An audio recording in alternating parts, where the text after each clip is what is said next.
वालेकुम क्लास। मेरा नाम अली रज़ा है और मेरा टॉपिक जो असाइनमेंट का है वो है interaction of the nuclear radiation with matter. तो सबसे पहले हम देखेंगे कि interaction of the radiation with matter. तो हमारे पास डिफरेंट टाइप की रेडिएशन होती है, उनका इंटरेक्शन मैटर के साथ डिफरेंट टाइप का होता है। तो a large massive charge alpha particle can not penetrate a piece of paper और even a limited range in dry air. यानी कि जो हमारे पास चार्ज अल्फा पार्टिकल होता है उसका मास ज़्यादा होता है, तो इस वजह से ये इतना डीपली पेनिट्रेट नहीं कर सकता। तो ये इसकी लिमिटेड रेंज होती है पेनिट्रेशन की।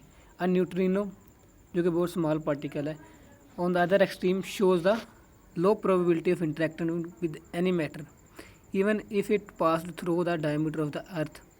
Radiation can be classified into two group, यानी कि रेडिएशन को दो ग्रुप में हम क्लासीफाई कर सकते हैं। एक चार्ज होता है, एक अनचार्ज होता है।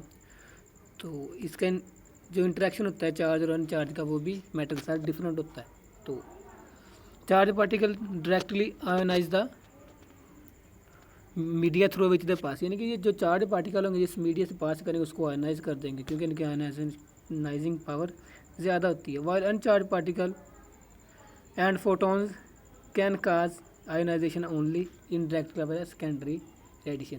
सेकेंडरी रेडिएशन से क्या मुराद है कि ये जब पास करेंगे किसी रेडिएशन के साथ, जब किसी मीडियम में से, तो उसके कुछ मालिक्यूल को आयोनाइज या कुछ एटम्स को आयोनाइज करेंगे। फिर ये जो आयोनाइज हुए एटम या मालिक्यूल हैं फिर आगे फर्दर दूसरे एटम्स को आयोनाइज करेंगे, यानी कि इसको कहते हैं सेकेंडरी आयोनाइजेशन। तो a moving charge particle have an electric field surrounding it, यानी कि जैसे ये चार्ज पार्टिकल मूव करता है तो इसके जो गिर्द होती है एक इलेक्ट्रिक फील्ड उसको सराउंड करती है, which interact with the atomic structure of the medium through which is passing. This interaction de-accelerate the electrical and accelerate the electron in the atom. तो ये the electron may acquire enough energy to escape from the parent atom. This process is called as, यानी कि जब को radiation उसके साथ interact करेगी किसी एटम के साथ तो उसकी एनर्जी बढ़ जाएगी। जब एनर्जी बढ़ेगी तो उसके जो आउटर इलेक्ट्रॉन होंगे वो न्यूक्लियर के इन्फ्लुएंस से अवे चले जाएंगे, यानी कि आउट ऑफ देयर इन्फ्लुएंस, यानी कि वो फ्री हो जाएंगे। The uncharged moving particle have no electric field, तो इनकी कोई इलेक्ट्रिक फील्ड नहीं होती, so they can only lose energy and cause ionisation by the such mean as collision और स्कैटरिंग। तो उनका जो तरीकाकार होता है वो कोलिजनिंग या स्कैटरिंग होता है, यानी कि वो हैवीली उसको स्ट्राइक करेंगे, उसके बाद इलेक्ट्रॉन की मिशन होगी वहाँ से। A photon can lose energy by photo electric Compton fact और पेयर प्रोडक्शन। तो ये दो तीन फैक्ट जो प्रेड होते हैं, फोटो इलेक्ट्रिक फैक्ट पहले से पढ़ चुके हैं।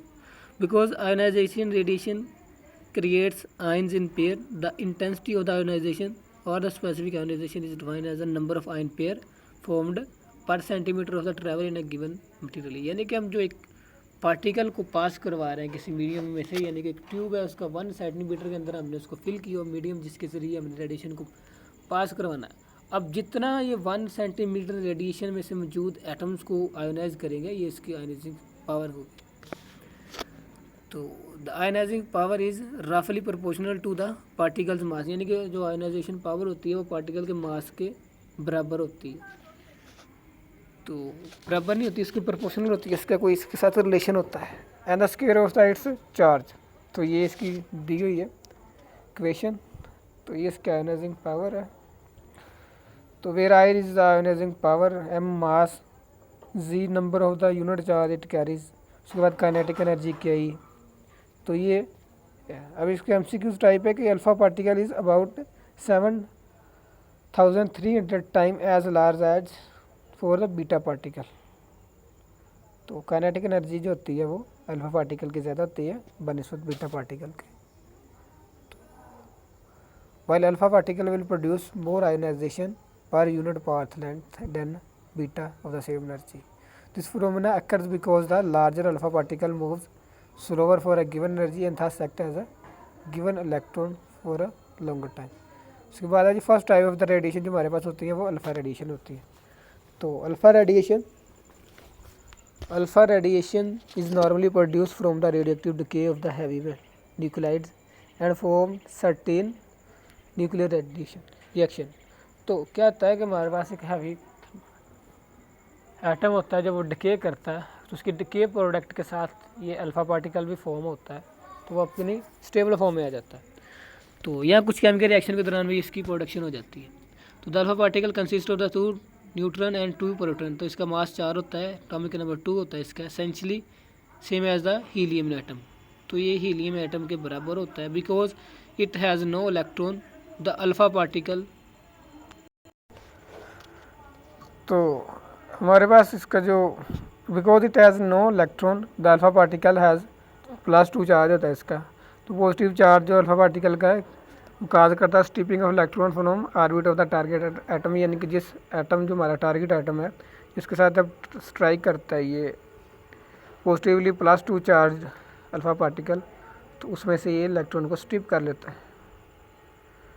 तो उसके बाद है जी energy is required to remove electron and the energy of the alpha particle is reduced by reaction. Eventually the particle will expand its kinetic energy, gain 2 electrons in orbital and become the helium atom. Because of its strong positive charge and large mass, the alpha particle deposit a large amount of energy in a short distance of the travel.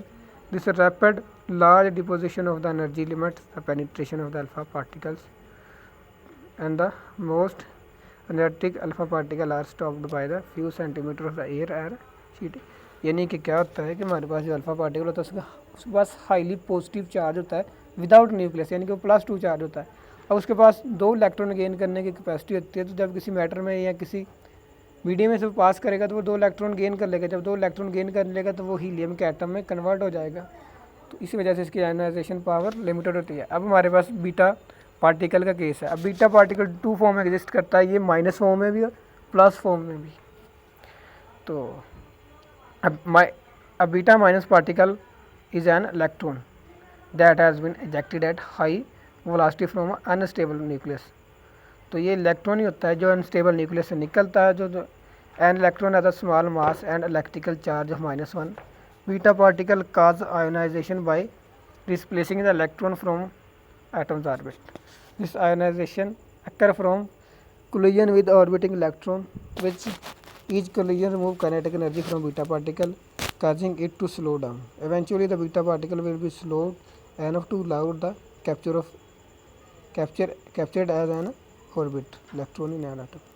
Although the more penetrating than alpha, beta is relatively easy to stop and has low power of penetration. Even the most energetic beta radiation can be stopped by the few millimeter of the metal। तो ये alpha से ज़्यादा, लेकिन जो beta जो gamma raise है उसके मुकाबले में थोड़ा सा कम होगा। उसके बाद पॉजिटिवली चार्ज बीटा पार्टिकल, यानी बीटा पार्टिकल का ये दूसरा केस है। तो positively charge electron are called positron. तो except for the positive charge they are identical to beta minus particle. तो ये बीटा माइनस पार्टिकल की तरह होता है, लेकिन इन पर पॉजिटिव चार्ज होता है, उन पर -1, इसमें +1। तो जो इनका इंटरेक्शन होता है मैटर के साथ वो सिमिलर होता है। तो positron are very short lived however and quickly are annihilated by the interaction with the negatively charged electron, producing 2 gamma with a combined energy equal to the rest mass of the positive। तो हमारे पास ये equation है। Bloom strong ये Bram star हालांकि ये एक effect है। तो क्या होता है कि small charge particle such as electron और positron may be deflected by the nuclei as they pass through the matter, which may be due to the positive charge of the atomic nuclei. This type of interaction is generate X radiation known as the Brahms star link। तो ये एक effect है। क्या होता है कि इसमें जब एक रेडिएशन यानी कि बीटा पॉजिटिव रेडिएशन पास करती है किसी न्यूक्लियस के करीब से, तो इसमें से कुछ रेडिएशन निकलती है, एक्सरे रेडिएशन, इसको हम कहते हैं ब्रेन स्टारलिंग इफेक्ट। उसके बाद न्यूट्रॉन रेडिएशन। अब न्यूट्रॉन के साथ कैसे ये, यानी कि रेडिएशन की तीसरी फॉर्म है। अब न्यूट्रॉन के साथ कैसे ये इफेक्ट करेगा।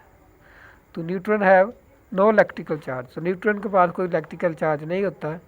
दे have the same mass as the proton. तो इसका जो होता है मास प्रोटॉन के बराबर होता है, चार्ज कोई नहीं होता है। Neutron has 100 times more mass than electron. तो इसका उसके सैकड़ों गुना ज़्यादा मास होता है।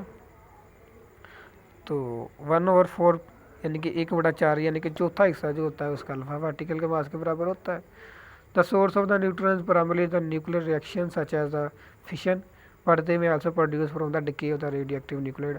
तो इसका जो सोर्स ऑफ फॉर्मेशन है वो रेडियो एक्टिव रिएक्शन ही है, न्यूक्लियर रिएक्शन ही है।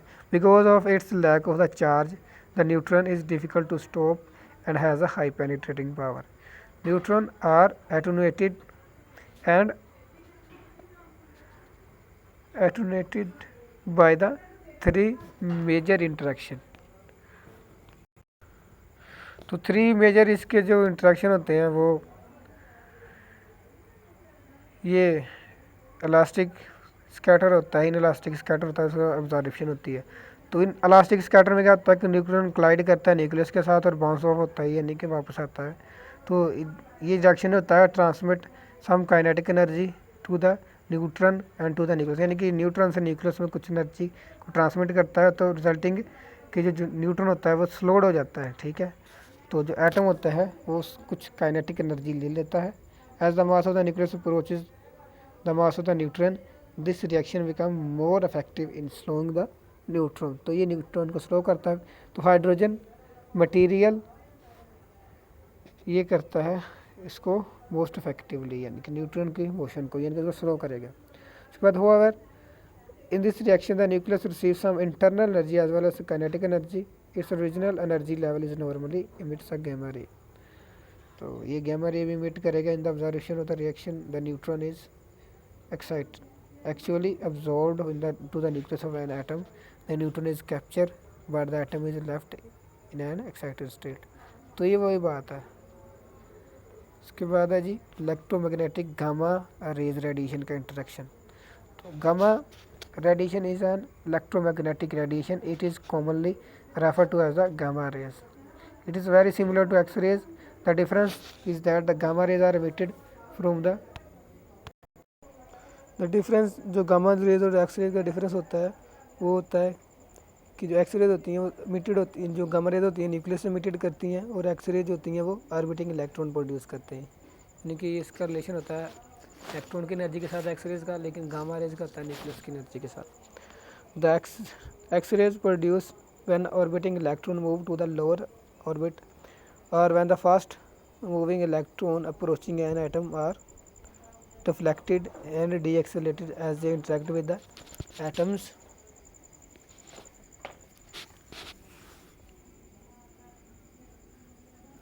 Atoms electrical field। The gamma rays is produced by the decay of the excited nuclei and by the nuclear reaction। तो गामा रेज का कोई मास नहीं होता, उसके पास कोई चार्ज नहीं होता, तो इसको स्टॉप करना वेरी डिफ़िकल्ट होता है। इसकी हाई पेनिट्रेटिंग पावर होती है। तो small fraction of the regional gamma ray stream will pass through the several feet of the concrete और the several metres of water. यानी कि गामा रेज को आप लें तो वो several millimetre of the water, यानी कि कंक्रीट या some metre of the water, यानी कि हाईली पेनिट्रेटिंग पावर है। तो इस वजह से ये काफ़ी डीपली मैटर के अंदर पेनिट्रेट कर जाता है। तो the 3 method of the automatic gamma rays are the first is the method is referred as the photoelectric effect। When a low energy gamma strikes an atom, then the total energy of the gamma is expended in the ejecting an electron from orbit, generally the emission। The result is the ionization of the atoms and explosion of the energy of the high energy electron। This reaction is most predominant with the low energy gamma rays interacting in the material with the high atomic weight and rarely occurs with the gamma having energy below 1 milli mega electron volt। Any gamma rays is in excess of the binding energy of the electron is carried off by the electron in the form of kinetic energy। तो दूसरा method क्या है? The second method of the attenuation of the gamma is called Compton scattering। तो जो gamma interaction होता है with N orbital और free electron, जो ऑर्बिटल या फ्री इलेक्ट्रॉन होते हैं उसका गामा रेज का इंटरेक्शन होता है वो कॉम्पटन इफेक्ट के जरिए होता है। However, in this case the photon loses only a fraction of its energy actually the energy losses depending on the scattering angle of the gamma. तो उसके बाद the gamma continues on at a lower energy and energy differences absorbed by the electron. This reaction becomes important for an electron resulting in a scattered electron and less energetic photon. तो ये if we regard the stuck electron as a free and at rest, we can use the relativistic conversation to find the formula हो. तो ये इसका formula जिसके ज़रिए हम उसका इंटरेक्शन इलेक्ट्रॉन के साथ फाइंड कर सकते हैं. तो थर्ड मेथड जो होता है वो हाई एनर्जी लेवल्स, और third method of the interaction is the predominant. जब एनर्जी बहुत ज़्यादा होती है तो हम तीसरा मेथड यूज़ करते हैं. इसमें क्या होता है कि दिस मेथड पेयर प्रोडक्शन, यानी कि इसमें पेयर प्रोडक्शन फॉर्मेशन होती है with high gamma rays passes close through the heavy nucleus. तो क्या होता है कि जब गामा रेज पास करता है न्यूक्लियस के करीब से, तो जो गामा होता है वो कम्प्लीटली डिस्पियर होता है और electron and positron are form, यानी वो गामा की मदद से इलेक्ट्रॉन और पॉजिट्रॉन की फॉर्मेशन होती है. तो for this reaction to take, इस रिएक्शन को करने के लिए जो ओरिजिनल गामा रेज उसकी एनर्जी मस्ट बी एब्सोल्यूट, यानी कि कम से कम इसकी energy 1.02 mega electron volt energy होनी चाहिए. तो जो कोई भी एनर्जी ग्रेटर दैन 0, यानी कि कोई गामा रेज जिसकी एनर्जी 1.02 मेगा इलेक्ट्रॉन वोल्ट से ज़्यादा होगी, वो ये रिएक्शन काज कर सकता है. थर्ड मेथड तो यही है. The probability of the pair production increases significantly with high energy, यानी कि जैसे गामा रेज की एनर्जी इंक्रीज करेगी तो पेयर प्रोडक्शन का प्रोसेस इंक्रीज करेगा.